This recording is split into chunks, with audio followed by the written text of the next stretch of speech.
Bloque número 2. Jesucristo. Doctrina número 14. El Hijo unigénito y primogénito de Dios se llama Jesucristo aquí en la tierra, y en los cielos se llama Miguel. Para demostrar la validez y la autenticidad de esta inequívoca doctrina basada en la Biblia, examinaremos a continuación los siguientes textos bíblicos que lo demostrarán. Comencemos leyendo lo que nos dice Daniel capítulo 10, versículo 13, que dice así: Pero el príncipe de la región real de Persia estuvo plantado en oposición a mí por 21 días. Y mira, Miguel, uno de los príncipes prominentes, vino a ayudarme, y yo por mi parte permanecí allí al lado de los reyes de Persia. Aquí a Miguel se le llama uno de los príncipes prominentes. Por lo tanto, ya solo este texto bíblico nos hace entender que Miguel, en los cielos, como se le llama, no es un príncipe cualquiera en la región espiritual, sino que es uno de los que son prominentes. Por lo tanto, ya tan solo esto nos da a entender que tiene una autoridad importante. Ahora leamos el versículo 21 de este mismo capítulo. No obstante, te informaré las cosas apuntadas en la escritura de la verdad. Y no hay nadie que resulte fuerte conmigo en estas cosas, sino Miguel, el príncipe de ustedes. Este versículo es muy revelador, porque no solamente dice que Miguel es príncipe, sino que es el príncipe. Y además dice que no hay nadie que resulte fuerte sino Miguel. Lo cual demuestra inequívocamente que Miguel aquí se le denomina como un ángel, como un espíritu, que es el más fuerte de todos, y además no solo es uno de los príncipes prominentes, sino que además es el príncipe. Es el único que tiene más poder y más fuerza que cualquier otro. Por lo tanto, en el cielo efectivamente hay una jerarquía de autoridad, donde hay algunos ángeles que ocupan más autoridad que otros. Pero el jefe de todos ellos es Miguel, que en el versículo 13 leímos que se le llama uno de los príncipes prominentes, es uno de ellos, pero el versículo 21 confirma que no solamente es uno de los prominentes, sino que de entre todos los prominentes o importantes que hay arriba, es el que más autoridad tiene. Es el más fuerte. De hecho, dice, no hay nadie que resulte fuerte conmigo en estas cosas sino Miguel. Por lo tanto, es incuestionable que Miguel es el más poderoso de todos. Y además se le llama el príncipe de ustedes. Por lo tanto, tiene un principado. La palabra príncipe significa el heredero de un rey. Es el heredero de un trono. Y se le llama el príncipe en el antiguo Israel. Esto está escrito en el profeta Daniel, que es en la era precristiana. Es decir, en la era precristiana, Jesucristo era príncipe, Miguel era príncipe. Luego ya en la era cristiana él es rey, hereda la corona de rey. Ahora leamos lo que nos dice el capítulo 12 de Daniel. El versículo 1 dice: Y durante aquel tiempo se pondrá de pie Miguel, el gran príncipe que está plantado a favor de los hijos de tu pueblo. Y ciertamente ocurrirá un tiempo de angustia como el cual no se ha hecho que ocurra una desde que hubo nación hasta aquel tiempo. Aquí a Miguel se le llama el gran príncipe. Así que tanto Daniel capítulo 10 versículo 13 y 21 como el capítulo 12 versículo 1 que acabamos de leer demuestra inequívocamente que Miguel no solo es uno de los grandes príncipes que hay arriba, sino que es el más fuerte de todos, como leímos en Daniel 10, 21, y además se le llama en el 12.1 el gran príncipe. Por lo tanto es el primero indudablemente en la jerarquía celestial, el primero. Así que Jesús, o bueno, si lo preferimos porque estamos analizando Miguel, no solamente es arcángel, es también el gran príncipe. No lo olvidemos nunca. Tiene una autoridad como príncipe. Y ya sabemos que el Nuevo Testamento demuestra que Jesucristo es ese heredero al trono, como príncipe que es, él va a heredar un trono y va a llegar a ser rey. Es curioso que en Daniel 12:1, a Miguel, que se le llama el gran príncipe, y como ya hemos leído antes, es el que es más fuerte que nadie, o sea, no cabe la menor duda de que Miguel es el espíritu número uno que hay en el cielo, además de Dios. Entonces, está claro que él tiene una gran autoridad, ¿eh? Miguel es el gran príncipe y Jehová es el rey universal.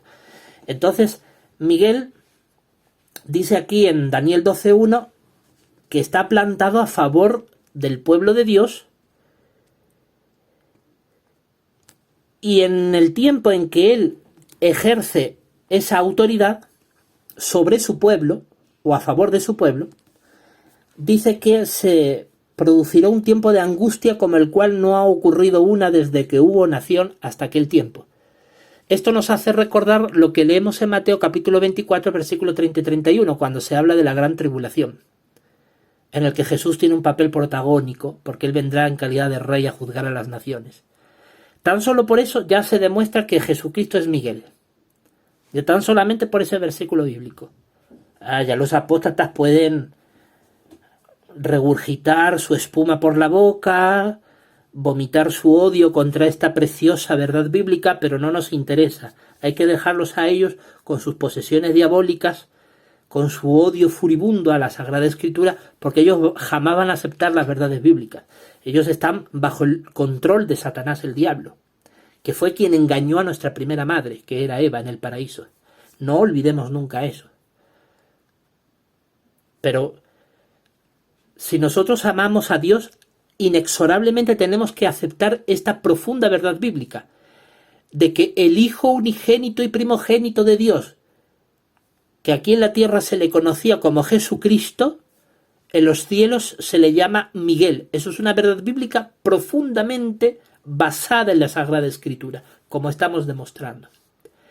Y en Daniel 12:1 se declara que Miguel, el gran príncipe, el que ostenta la gran autoridad, de hecho príncipe es el heredero de un rey, de un reino, porque como príncipe espera a que el rey vigente le entregue la corona. Dice que en su tiempo, cuando él esté ejerciendo ese gran principado, ocurrirá un tiempo de angustia en la tierra, como la cual no hubo desde que existieron las primeras naciones de la humanidad, hace ya miles de años atrás. Y esto nos hace recordar a la gran tribulación. Vamos a leerlo en Mateo capítulo 24. Mateo capítulo 24, versículo 30 y 31, que dice: Y entonces aparecerá en el cielo la señal del Hijo del Hombre. Y entonces todas las tribus de la tierra se golpearán en lamento, y verán al Hijo del Hombre viniendo sobre las nubes del cielo con poder y gran gloria. Y él enviará a sus ángeles con un gran sonido de trompeta, y ellos reunirán a los escogidos de él desde los cuatro vientos, desde un extremo de los cielos hasta su otro extremo. Aquí se habla de la segunda venida de Cristo, que ocurre, según el versículo 29, inmediatamente después de la tribulación. Así que, como lo dice el versículo 21 y 22, dice que habrá una gran tribulación que todavía no ha sucedido en la historia de la humanidad. Será tan grave que será como nunca antes ha ocurrido en la historia de la humanidad. Y de hecho se garantiza que no volverá a suceder. Será tan grave que la humanidad correría el riesgo de ser exterminada sobre la faz de la tierra. Esa es la gran tribulación que se espera que suceda. Y cuando esa tribulación acabe, inmediatamente después viene Jesús por segunda vez. Entonces es absolutamente claro el paralelismo entre lo que leímos en Daniel capítulo 12, versículo 1, sobre ese tiempo de angustia que sucederá como nunca antes ha existido, que es idéntica a lo que dice Mateo 24, 21, sobre una gran tribulación que no ha sucedido una desde el principio del mundo hasta ahora. Así que hablamos del mismo suceso. Y luego el versículo 30 declara que ahí aparecerá el Hijo del Hombre viniendo con poder y gran gloria. Lo cual esto ya demuestra inequívocamente que Jesús es Miguel. La verdad bíblica ya está demostrada. El capítulo 25 de Mateo, el versículo 31, leemos lo siguiente. Cuando el Hijo del Hombre llegue en su gloria y todos los ángeles con él, entonces se sentará sobre su glorioso trono. Cuando Cristo venga con poder y gran gloria, vendrá en calidad de rey y luego juzgará a las naciones. Así que Jesús, que es el Hijo del Hombre, como bien lo declaran los evangelios, viene en su gloria como rey a juzgar a las naciones. Y así también se le describe en Daniel capítulo 12, versículo 1, ¿no es cierto? Que habíamos leído hace unos minutos atrás.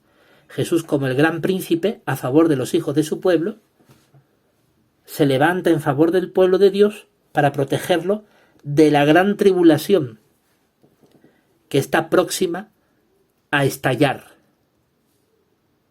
Por lo tanto, ya tan solo con estos versículos bíblicos queda demostrado que Jesucristo es Miguel, aunque a algunos no les guste, porque algunos, el odio que le tienen a la Escritura es muy grande. Los apóstatas hoy abundan como nunca antes en la historia de la humanidad. Nunca antes ha habido tantos apóstatas como hoy en día.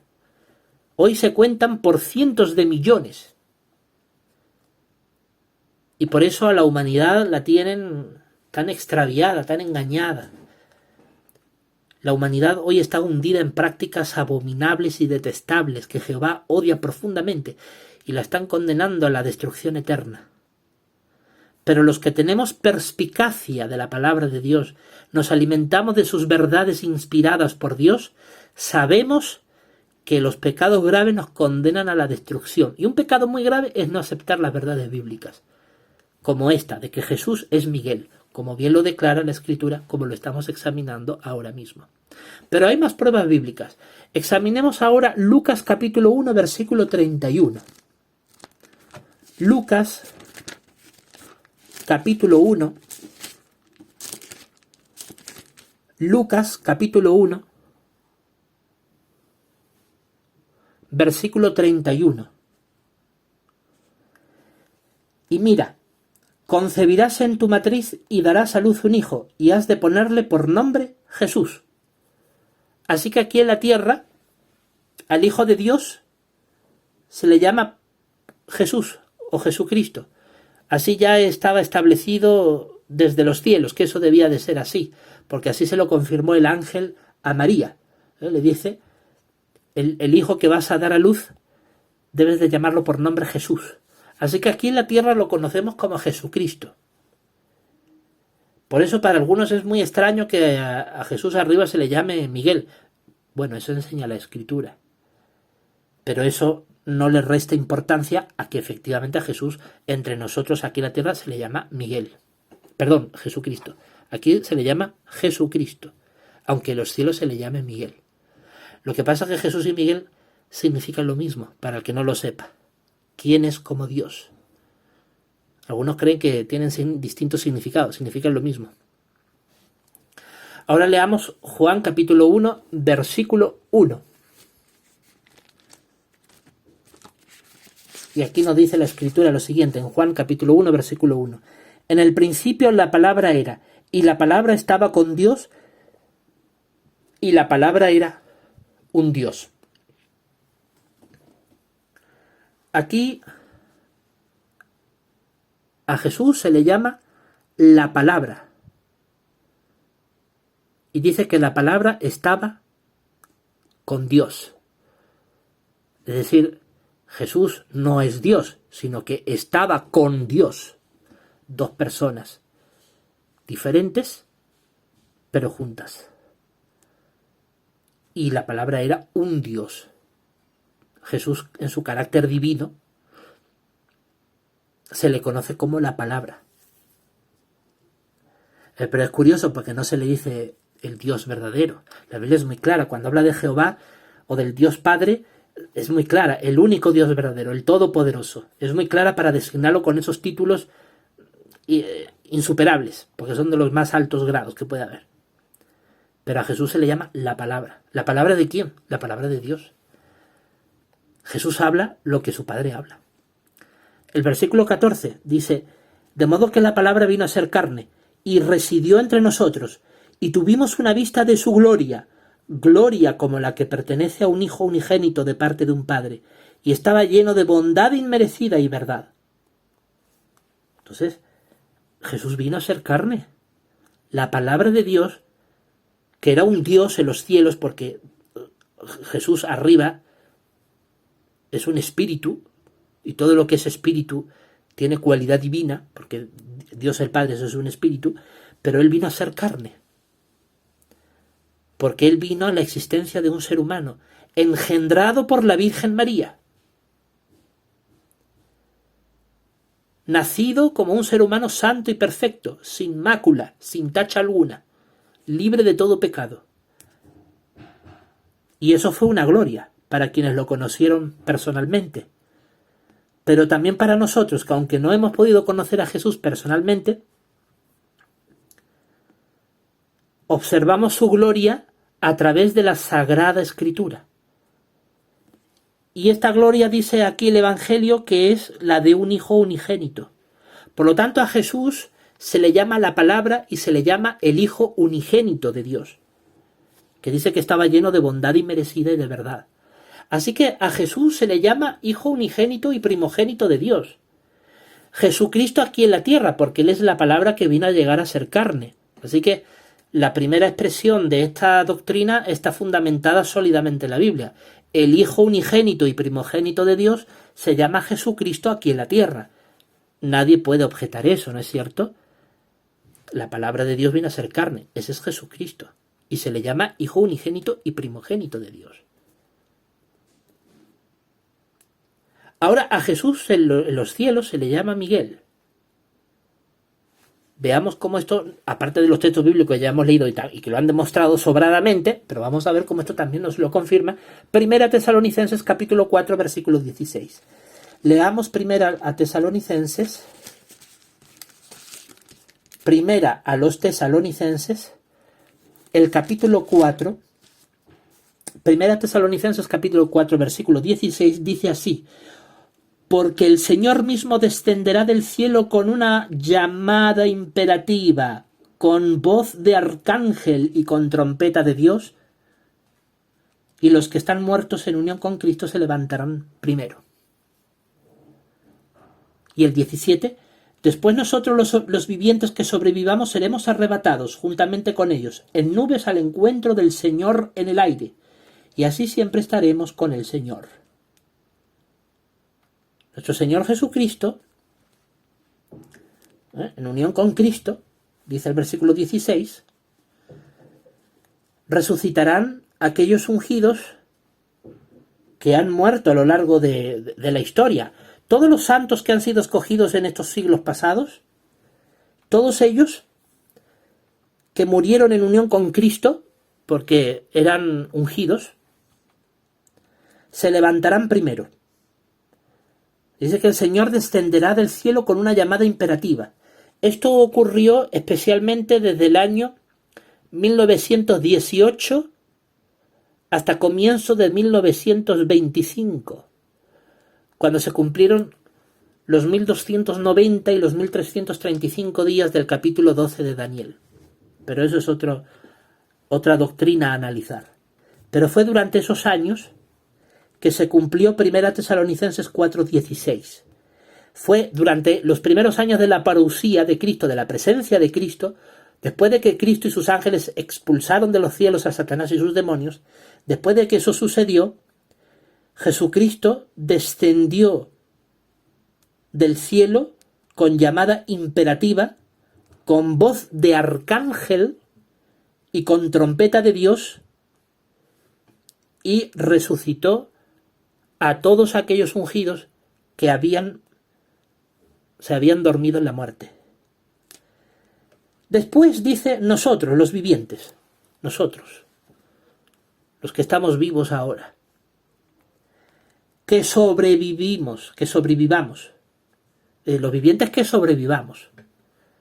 Pablo no pudo llegar a verlo, porque Pablo El apóstol Pablo, que escribió esta carta, murió hace 2000 años atrás. Él no pudo ver esa gloriosa venida de Cristo que él tanto anheló. No era el tiempo para ello. Nosotros confiamos en que estamos ya en el tiempo en que esto va a suceder, pero a la hora de la verdad, pues cuando llegue, pues llegará. Mientras no llegue, pues no llegará. Es de pura lógica. Sin embargo, si llega Cristo por segunda vez durante la existencia, por lo menos de quien les habla, tendremos la firme convicción, yo y los ungidos que estemos vivos para ese momento, que seremos arrebatados en nubes al encuentro del Señor en el aire. Y así siempre estaremos con el Señor. Esto sucederá cuando Cristo venga por segunda vez después de la gran tribulación para llevar a los pocos ungidos que aún seguimos vivos aquí en la tierra. Y Jesús, aquí se le describe al Señor Jesucristo, se le describe con voz de arcángel. No existe otra parte de la Biblia donde se le llame arcángel a otra persona que no sea Miguel, como luego veremos en Judas versículo 9. Y a Jesús. Por eso creemos que Jesús y Miguel son la misma persona. Es que nadie puede tener la misma autoridad que Jesús, porque Jesús es el único rey. Por eso es que pensamos que Jesús y Miguel es la misma persona, además de todo lo que ya hemos explicado en este vídeo, que ya no debería de caber la más mínima duda. Ahora leamos 2 Tesalonicenses capítulo 1 versículo 7. Estamos examinando estas verdades preciosas de la palabra de Dios. 2 Tesalonicenses capítulo 1 versículo 7, que dice así: pero a ustedes que sufren la tribulación con alivio juntamente con nosotros, al tiempo de la revelación del Señor Jesús desde el cielo con sus poderosos ángeles. Así que el Señor Jesucristo vendrá con sus poderosos ángeles desde el cielo. Vendrá. ¡Ay, los apóstatas! ¿Qué será de ustedes? Guías ciegos, fariseos, prole de víboras, pagaréis cada platito roto que habéis roto. Cada ovejita de Dios que habéis extraviado, esa sangre está sobre ustedes.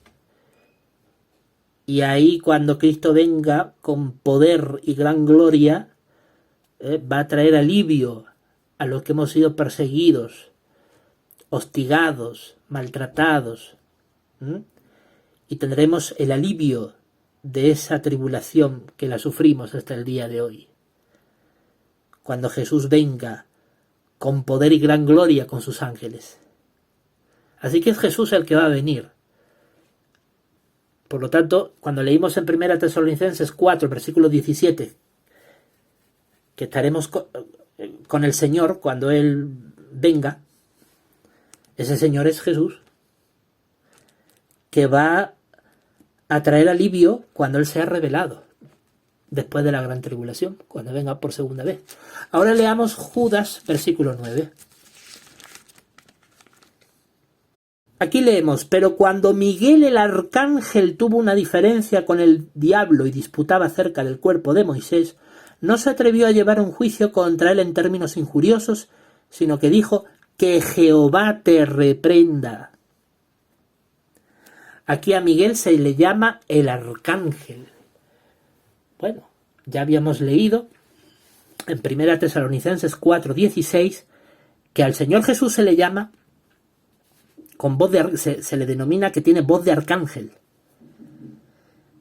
Y aquí a Miguel se le llama Miguel el arcángel, es decir, no el arcángel Miguel. Eso es una enseñanza de la cristiandad apóstata que enseña mentiras, hasta mentiras muy sutiles, muy imperceptibles, pero son mentiras, porque no es el arcángel Miguel, es Miguel el arcángel. Y en eso hay diferencia, porque cuando usted dice, el arcángel Miguel, da a entender que hay muchos arcángeles. Precisamente esa es la enseñanza de la cristiandad apóstata y diabólica, que quiere enseñar que en el cielo hay muchos arcángeles, o en el cielo hay mucha división de jefes de ángeles. Porque ¿qué significa arcángel? Significa jefe de ángeles.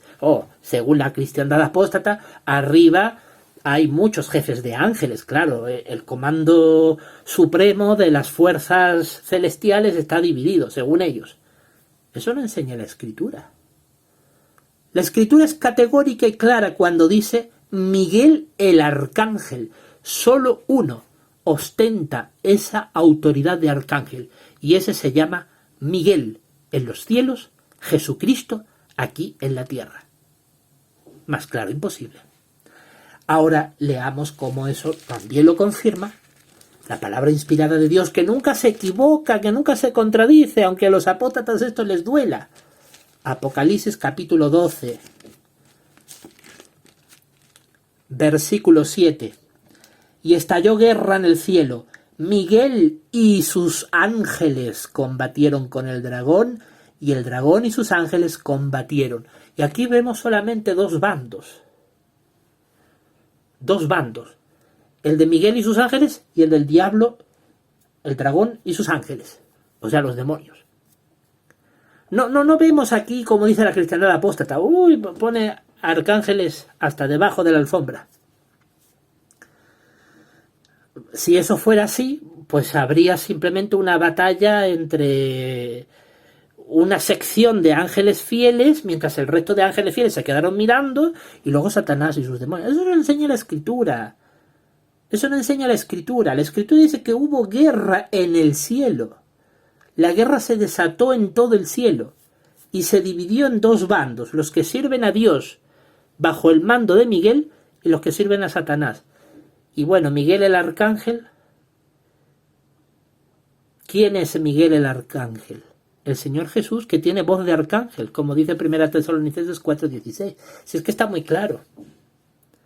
Pero claro, los apóstatas esto, cuidadito, porque ellos odian la Escritura, no les gusta la enseñanza bíblica. No les gustan las doctrinas de la palabra de Dios, porque la odian. Nosotros la amamos. Apocalipsis capítulo 19, versículo del 11 al 16. Último texto para considerar. Dice aquí: y vi el cielo abierto y miren, un caballo blanco, y el que iba sentado sobre él se le llama fiel y verdadero, y juzga y se ocupa en guerrear con justicia. Sus ojos son una llama de fuego, y sobre su cabeza hay muchas diademas, es decir, coronas. Tiene un nombre escrito que nadie conoce sino él mismo, y está vestido de una prenda de vestir exterior rociada de sangre, y el nombre con que se le llama es la palabra de Dios. También los ejércitos que estaban en el cielo le seguían en caballos blancos, y estaban vestidos de lino fino, blanco y limpio, y de su boca sale una aguda espada larga, para que hiera con ella las naciones, y las pastoreará con vara de hierro. Pisa también el lagar de vino de la cólera, de la ira de Dios el Todopoderoso, y sobre su prenda de vestir exterior, aún sobre su muslo, tiene un nombre escrito: Rey de Reyes y Señor de Señores. No puede haber otro Rey de Reyes. Rey de Reyes, es el Rey sobre otros reyes, es el jefe supremo, que Jesús. A él se le llama la palabra de Dios, como habíamos leído en Juan capítulo 1, versículo 14. La palabra vino a ser carne, Jesucristo.